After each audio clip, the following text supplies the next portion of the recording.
Como é que eu consigo diferenciar a causa da dor do meu paciente de um ponto gatilho específico de uma hérnia discal? Então, a primeira coisa que você tem que entender que também são mecanismos de ação, de lesão totalmente diferentes. Existem as causas mecânicas, que eu já falei para você, para a formação de ponto gatilho, e existem as compressões de raízes nervosas, que são as causas específicas das dores referentes de uma hérnia de disco. Então, a dor de um trigger point, de um ponto gatilho, é totalmente diferente de uma dor de uma hérnia de disco. Como que é a dor do ponto gatilho? É uma dor específica, é uma dor referida e não irradiada. E, geralmente, a queixa da dor desse paciente ele é próximo ao ponto gatilho ativo.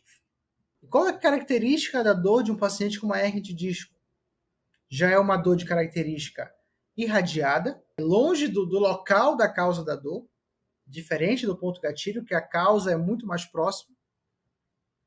Uma outra característica importante, a queixa principal do paciente ela é mais periférica do que axial.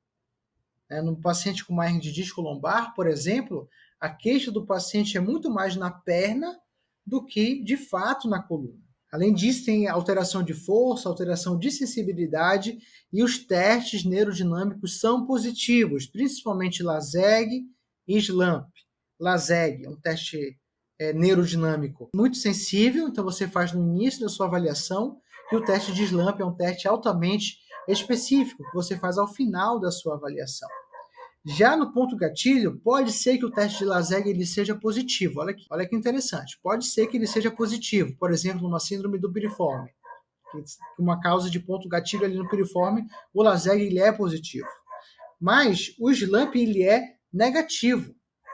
Ele é negativo. Então, se os testes neurodinâmicos, tanto o SLAMP quanto o LASEG, forem negativos, você já exclui consideravelmente que a causa da dor do seu paciente seja devida a uma hérnia discal. Então, é dessa forma que você deve raciocinar. Você não deve confundir as duas coisas, até porque o prognóstico é diferente, o plano de tratamento é diferente, a abordagem terapêutica é diferente. Existe risco de cirurgia para esse paciente que não tem para paciente com trigger point, que então muda completamente a temática desse plano de tratamento, que você tem que ficar atento. Então, observa que você erra nesse diagnóstico, você erra no prognóstico, você erra nas orientações, você erra no plano de tratamento conservador e você erra, às vezes, pode acontecer numa indicação cirúrgica. Imagine só que erro. Tá? Esse é um erro grave. E eu já vivenciei esse erro. Então, eu não quero que você cometa esse erro. Já estou te alertando aqui da importância desse diagnóstico diferencial. Você não pode cometer esse erro. Então, é dessa forma que você vai diferenciar um ponto gatilho de uma hérnia discal.